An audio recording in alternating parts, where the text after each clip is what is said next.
Hi everyone, my self Bhavna, welcome Sunny coaching classes. आज हमारे साथ है संजना।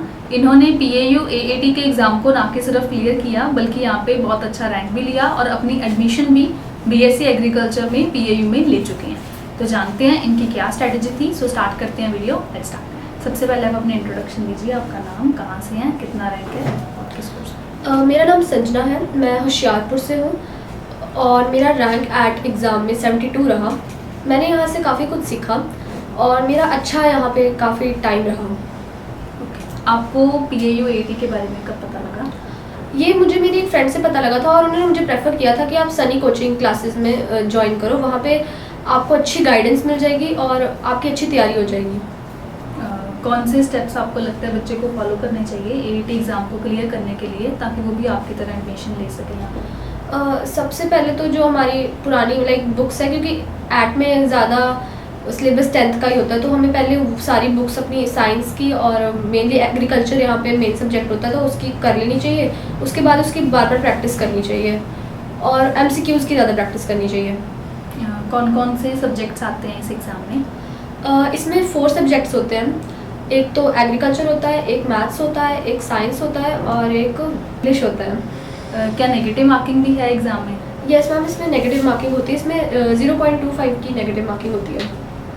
नेगेटिव मार्किंग को कैसे अवॉइड करें? जो क्वेश्चन श्योर है और एक्यूरेट आपको आता है वही करना चाहिए टाइम के अकॉर्डिंग। जो नहीं आता उसे छोड़ देना चाहिए।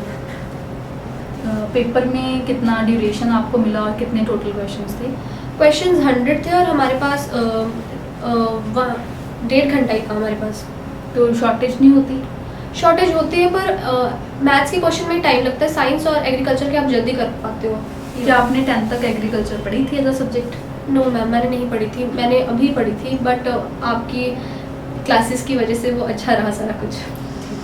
तो फिर जो सब्जेक्ट आपने 10th क्लास तक मेन अपना पढ़ा ही नहीं, कभी पेपर ही नहीं दिया, उसको एंट्रेंस में आपने इतने थोड़े टाइम में कैसे गेन किया? क्योंकि उसकी तो वेटेज भी ज़्यादा है।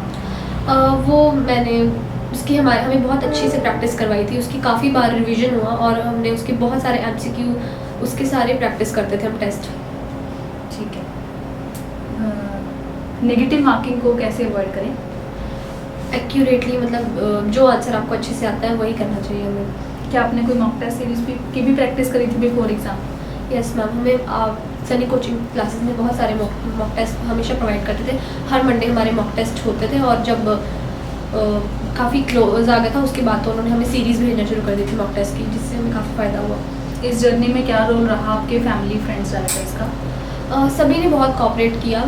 हमारे 6 to 9 क्लासेस लगती थी, हालांकि शाम को थी, पर सभी ने कोऑपरेट किया।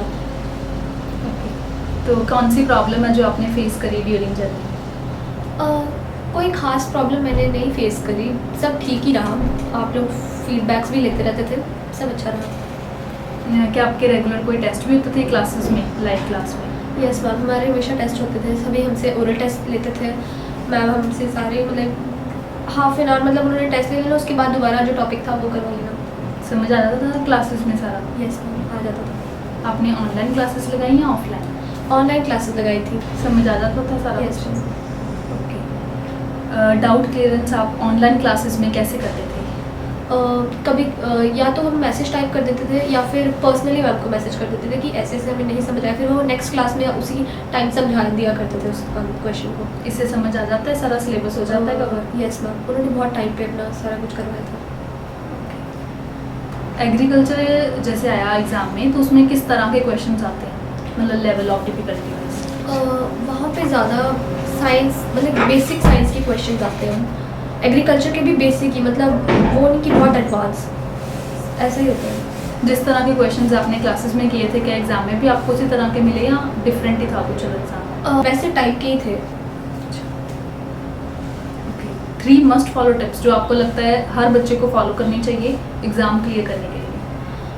सबसे पहले जो हमने सिलेबस पढ़ा उसको रिवाइज़ कर लो और नहीं पढ़ने की ज़रूरत। जितना पढ़ा है उसको रिवाइज़ करना चाहिए। उसके बाद जब हम एग्ज़ाम देने जाते हैं तो हमें सिर्फ उतना अटैम्प्ट करना चाहिए जिसकी हमें श्योरिटी है। जो नहीं आता उसे छोड़ देना चाहिए। ठीक है। कौन सी ऐसी चीज़ें जो नहीं करनी चाहिए? एक्स्ट्रा अटेम्प्टेशन नहीं करनी चाहिए। ठीक है। और हमेशा उस टाइम डरना नहीं चाहिए, जितना मतलब हमें एंजाइटी नहीं फील होनी चाहिए, जितना कर सकते हैं उतना कर लिए। ऑनलाइन क्लासेस में ना डिस्ट्रैक्शंस भी बहुत होती हैं Yes. क्योंकि फ़ोन आपके हाथ में है, सारा कुछ आपके पास है, टीचर तो आपसे दूर है, तो फिर कैसे अवॉइड करें डिस्ट्रैक्शन को, फोकस्ड कैसे रहें? डिस्ट्रैक्शन को अवॉइड करने के लिए हमें एक तो पहले डिस्ट्रैक्शन कम से कम हमें उस टाइम नहीं करनी चाहिए जब हम क्लास लगा रहे हैं। अगर हम उस टाइम नहीं करेंगे, जो जितना पढ़ा रहे हैं उसे भी समझ लेंगे तो काफ़ी होता है। ठीक है। यहाँ पर क्लासेस का क्या शेड्यूल रहता था? इवनिंग शेड्यूल ही रहता था 6 to 9, 6 to 8 रहता था। बाद में एक्स्ट्रा कर दी थी क्लासेस जिससे हमारी प्रैक्टिस और हमारा सिलेबस जल्दी पूरा हो जाए। सिलेबस आपका बिफोर एग्ज़ाम क्या कंप्लीट करवा दिया गया था? पूरा कंप्लीट करवा दिया गया था 1 वीक से पहले, उसके बाद सिर्फ प्रैक्टिस हुई थी मॉक टेस्ट की। ठीक है। अब आपके आफ्टर ग्रेजुएशन क्या प्लान्स हैं? आफ्टर ग्रेजुएशन मैं वैसे फॉरेस्ट्री ऑप्ट करना चाहती हूँ और फिर उसमें अपना कुछ करना चाहती हूँ। बहुत अच्छी बात है कि आपको अभी से पता है फ्यूचर के बारे में, नहीं तो कोई तो आफ्टर 12 में आते हैं उन्हें भी इतना नहीं गोल होता। बहुत अच्छी बात है आपको अभी से आप डिटरमाइंड हो। बोर्ड्स से ये जो एग्ज़ाम है AAT वो कितना सेम या फिर डिफरेंट है? डिफरेंट है। बोर्ड मुझे इतना टफ नहीं लगा था, मुझे ये थोड़ा टफ लगा था बट फिर भी हो गया।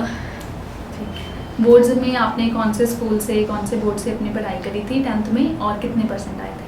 मेरा CBSE बोर्ड का स्कूल था, SVM तलवाड़ा, और मेरी उसमें परसेंटेज 86.8 रही थी। ठीक है। बोर्ड्स में भी कुछ ना कुछ तो MCQ आते ही हैं जैसे साइंस के, और यहाँ पर भी आते हैं एंट्रेंस में, तो वो सेम है कि डिफरेंट है लेवल? लेवल डिफरेंट था, उनके इजी होते हैं, ये थोड़े टफ थे। easy होते हैं। ठीक है। यहाँ पर जो आपको एंट्रेंस में आए उसमें थ्योरी पोर्शन ज़्यादा आया साइंस में कि न्यूमेरिकल्स? न्यूमेरिकल्स कम थे पर कंसेप्चुअल पोर्शन ज़्यादा था, थ्योरेटिकल भी नहीं था इतना, मैं बोलूँगी। ठीक है। जिस तरह की थ्योरी आपको क्लासेस में करवाई उसी तरह के पेपर में आया चीज़ें या पेपर बाहर से आया कुछ? जितना क्लास में कराया था ना, मतलब साइंस की क्लास में मतलब थोड़ा उससे इजी आया था। मैम ने कुछ ज़्यादा कंसेप्चुअल कराया था पर हमें उससे थोड़ा इजी आया था। और बाकी के सब्जेक्ट्स के बारे में? बाकी एग्रीकल्चर का उतना ही आया जितना हमें करवाया था, वो सही रहा। मैथ्स में? मैथ्स में भी बिल्कुल ठीक था, उसमें हमें जितना सर ने बताया था हमने उतना किया था, और इंग्लिश तो ईजी थी। ठीक है। कई बार ना बच्चों को मैथ्स डिफ़िकल्ट लगता होता है, तो आप उनके लिए टिप्स दो कि वो कैसे उसको ईजी बनाएं। एग्ज़ाम के दौरान जब हम मैथ सॉल्व करते हैं तो हम ये देखते हैं कि हमें जल्दी जल्दी फॉर्मूला लगा के करना है, हम उसे हिट एंड ट्रायल से जल्दी कर सकते हैं, तो वो हमें मेथड उस टाइम फॉलो करना चाहिए टाइम बचाने के लिए। और जो नहीं आता फिर वो नहीं करना चाहिए, क्योंकि एक अगर नेगेटिव मार्किंग वाला एग्जाम है तो आपके मार्क्स कट सकते हैं। Okay. How to stay motivated during preparation? एक तो हमें हमेशा आप लोग मोटिवेशन देते रहते हैं, फिर घर वाले भी मोटिवेट करते थे, और कभी कभी तो गुस्सा भी आता था कि पता नहीं क्या है, बट ऐसे ही हमें सेल्फ मोटिवेशन रखना चाहिए हमेशा। ठीक है। आप इतना गोल ओरिएंटेड कैसे पढ़ते रहते थे? कभी आया नहीं मन में कि छोड़ पर अभी तो बोल दिए थे अभी फिर पढ़ने लगा दिया? आया होगा कभी ना कभी तो। हाँ जी, आता था, पढ़ना छोड़ भी देते थे, फिर जब कम मार्क्स आते थे फिर हो जाता था कि नहीं अब हम लोग +1 की स्टडीज़ भी नहीं कर रहे हैं, ऑलरेडी पीछे हो गया है, 6 मंथ्स पीछे चल रहे हैं, तो नहीं अब तो चाहिए ही है सीट। ओके। मतलब आपने साथ साथ में +1 में या कहीं पर एडमिशन नहीं ली थी? नहीं ली थी मैंने। ओके। मतलब आपको पूरा था कि यही क्लियर करना है? Yes, ma'am. अच्छा, आपने करके भी दिखाया, वेरी गुड। और कोई टिप्स आप एक्सपीरियंस बेस देना चाहें? अब आपने पेपर दिया है, क्लियर भी किया, एडमिशन भी ली, तो कोई भी टिप्स? हमेशा वो होप नहीं छोड़नी चाहिए, करना चाहिए जिस पे आप जो आप करना चाहते हो वो करना चाहिए, क्योंकि जब मेरी काउंसलिंग चल रही थी तब भी मुझे था ही नहीं होप कि मुझे सीट मिल जाएगी, बट मिल गई थी। कितनी खुशी है फिर? काफ़ी खुशी है, अच्छा लग रहा है। ओके। एडमिशन प्रोसेस एक बार शेयर कर दो, क्योंकि अब तो चलो आप एडमिशन करवाया आए हो, पर जिन्होंने एडमिशन करवाने जाना होता है उन्हें होता है कि काउंसलिंग में क्या होगा, व्हाट इज़ काउंसलिंग, तो थोड़ा इलैबोरेट करो। काउंसलिंग में सबसे पहले तो वो आप लोगों को बुलाएंगे, सभी को पहले कलेक्टिवली बुला लेते हैं, वो मेनली जनरल से शुरुआत करते हैं, तो अब जनरल से शुरुआत करेंगे तो वो रैंक्स के हिसाब से सीरीज सबसे पहले वो रैंक के हिसाब से बुलाते हैं, कोई वो नहीं देखते कि कोटा वाला पहले आएगा या कुछ भी, रैंक्स के हिसाब से जिसके रैंक ज़्यादा है, तो लगभग जनरल्स के 80 रैंक्स तक बुला लेते हैं बच्चे। उसके बाद जिनके डॉक्यूमेंट्स पूरे होते हैं फिर उनको नेक्स्ट ऑडिटोरियम में भेज देते हैं, उसके बाद वो फिर उनकी काउंसलिंग स्टार्ट होती है, रैंक्स के हिसाब से होता है वैसे सारा कुछ। फिर कोटा वाले बच्चे आ जाते हैं, उनका हो जाता है बड़ी मुश्किल से वैसे जनरल को मिलता है। ठीक है, तो रिजर्वेशन जब सामने हो तो जनरल को फिर ये होता ही है, फिर थोड़ा हाँ जी। हम रह गए, हमें मिल जाए। ठीक है, ओके। क्या ये वीडियो स्क्रिप्टेड थी? नहीं। क्या हम इस वीडियो को सोशल मीडिया प्लेटफॉर्म पे शेयर कर सकते हैं? आप कर सकते हो।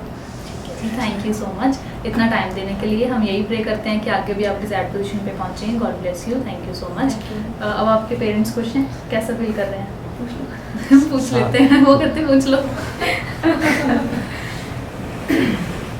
कैसा लग रहा है मैम फिर फाइनली एडमिशन के बाद? सर मैं काफ़ी रिलैक्स्ड फील कर रही हूँ, क्योंकि ये जो मेरी बेटी है ये शुरू से गोल ओरिएंटेड रही है। इसको ये था कि मैंने करना ही करना है। तो पहले जब हमने ऐड के बारे में सुना तो इसने ठान लिया था, हमने प्रोस्पेक्टस पूरा लास्ट ईयर का स्टडी किया, तो ये बोली थी मैं IFS करूँगी, फिर मैं फॉरेस्ट्री में जाऊँगी। तो मुझे यही वो लग रही है, और थोड़ा इसको स्ट्रेस फ्री लगा स्टडी का ना सिस्टम। जैसे इसका टारगेट नीट था, तो इसने वो अपना टारगेट छोड़ा। इसको तकलीफ बहुत हुई है इस वक्त, क्योंकि हम शुरू से ये कर रहे थे कि हमने नीट करना है। पर ये जब हमने ऐड के बारे में स्टडी किया, रिसर्च किया, तो हमें ये लगा कि हम इजीली कुछ अच्छा ग्रैब कर सकते हैं, स्ट्रेस फ्री। जो जैसे नीट में पहुंचता पहुंचता बच्चा इतना स्ट्रेसफुल हो जाता है कि उसका कई बार बच्चा फ्रस्ट्रेट होता है, तो मैं इसको उस फ्रस्ट्रेशन से सेव करना चाहती थी। और ये थ्रू आउट जर्नी बिल्कुल मोटिवेटेड रही है, क्योंकि हमने इसे मैं जैसे बताया कि 6 मंथ्स बीत चुके हैं +1 की पढ़ाई के। तो उसको ये था कि फिजिक्स केमिस्ट्री में वापस जंप करने के लिए इसको बहुत एफर्ट करना पड़ेगा। बायो तो हो जाती है, फिजिक्स केमिस्ट्री नहीं होती। तो इसलिए इसको ये था कि मैंने करना ही करना है, मुझे करना ही है। तो इसकी विल पावर ही है और डिटर्मिनेशन ही है जो इसको यहाँ तक ले आई। So I am relaxed for that. अच्छा डिसीजन लिया आपने, नहीं तो वो पहले तो स्टडी नीट के लिए ही बड़ी टफ है 2 साल की, सर बहुत टफ फिर है। उसके बाद MBBS इटसेल्फ काफ़ी टफ है, और उसके बाद भी सारी स्ट्रेसफुल। टाइम में PMT का टेस्ट दिया हुआ है। अच्छा जी। मैं खुद डॉक्टर बनना चाहती हूँ। तो इसलिए था मुझे कि मैं इसको करवाऊँ। फिर मुझे लग रहा है कि अभी ज़्यादा स्ट्रेसफुल है। हमारे टाइम में इतना नहीं था, कंपटीशन बहुत है, बहुत ज़्यादा मेरिट, और हम जनरल में फाइट करने वाले हैं। तो जनरल के लिए तो आपको बताइए फिर क्या हाल होता है, बहुत बुरा हाल होता है। कोई बात नहीं, कुछ सालों की बात है डियर, आप पहुंच जाओगे फॉरेस्ट्री में भी। ये वीडियो देख के आपको वापस याद आएंगी ये बातें कि कभी ये भी थे दिन। आज हम इस ऑफिसर की पोस्ट पे पहुंचने वाले हैं। All the very best for future. Thank you so much आज आने के लिए, बहुत अच्छा लगा आपसे बात करके, मिलके।